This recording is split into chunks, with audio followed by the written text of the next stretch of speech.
ಆ ಬಲ್ಲವರ ಕೃಪೆ ನಮಗಿರಬೇಕು.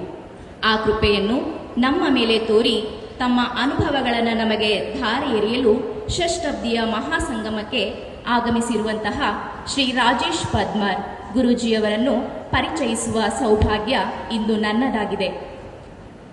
ಈಗ ನಮ್ಮ ಸಂಪನ್ಮೂಲ ವ್ಯಕ್ತಿಯಾಗಿರುವ ಇವರು ಮೂಲತಃ ಕಾಸರಗೋಡಿನ ಅಗಲ್ವಾಡಿಯವರು. ವಿದ್ಯೆ, ವಿಚಾರ, ವಿದ್ವತ್ತಿನ ತವರು. ಶಿಕ್ಷಣಾರ್ಥಿಗಳಿಗಿವರದು ಜೀವಶಾಸ್ತ್ರ, ರಾಷ್ಟ್ರೀಯತೆ ಇವರದು ಜೀವನದ ಅಸ್ತ್ರ. ತೆರೆದಿಡಬೇಕೆಂದರು ಮನಸ್ಸು ಸಾಮರಸ್ಯಕ್ಕೆ, ಸ್ವರಾಜ್ಯ ಹೀಗೆ ಇರಬೇಕೆಂದರು 75ಕ್ಕೆ. ದಿನನಿತ್ಯ ಚಿಂತನೆಗೆ ಥಾಟ್ ಆಫ್ ದ ಡೇ, ಮೈ ಭಾರತ್ ಧ್ಯೇಯೋದ್ದೇಶ ಚಿತ್ರಕ್ಕೊಂದು ಪರದೆ. ಸ್ವಾಮಿ ವಿವೇಕಾನಂದರ ಬಗ್ಗೆ ಇವರದು ದೊಡ್ಡ ಅಭಿಮಾನ.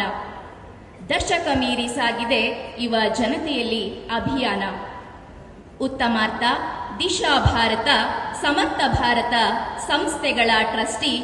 ಸಂಸ್ಕೃತಿ, ಸಮಾಜ, ಸಂಘಟನೆಯೊಂದಿಗೆ ಇವರ ದೃಷ್ಟಿ. ಸುಸಂದರ್ಭ ಒದಗಿದೆ ನನಗೆ ಹೆಮ್ಮೆಯಿಂದ ಹೇಳಲು ಇವರ ಕುರಿತು. ಜನಸಂಖ್ಯೆಯ ಸವಾಲಿನ ಬಗೆಗೆ ಇಂದು ಇವರ ಮಾತು.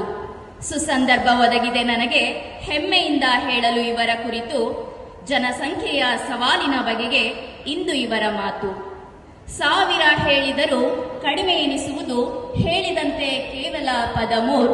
ಸ್ವಾಗತಿಸುತ್ತಿದ್ದೇನೆ ಆದರಣೀಯ ಶ್ರೀ ರಾಜೇಶ್ ಪದ್ಮಾರ್. ರಾಷ್ಟ್ರೀಯ ಸ್ವಯಂ ಸೇವಕ ಸಂಘ ಕರ್ನಾಟಕ ದಕ್ಷಿಣ ಪ್ರಾಂತದ ಪ್ರಾಂತ ಪ್ರಚಾರ ಪ್ರಮುಖರು. ಇವರಿಗೆ ಗಣ್ಯರು ತುಳಸಿ ಸಸಿಯನ್ನ ನೀಡಿ ಸ್ವಾಗತಿಸಬೇಕೆಂದು ಕೇಳಿಕೊಳ್ಳುತ್ತೇನೆ.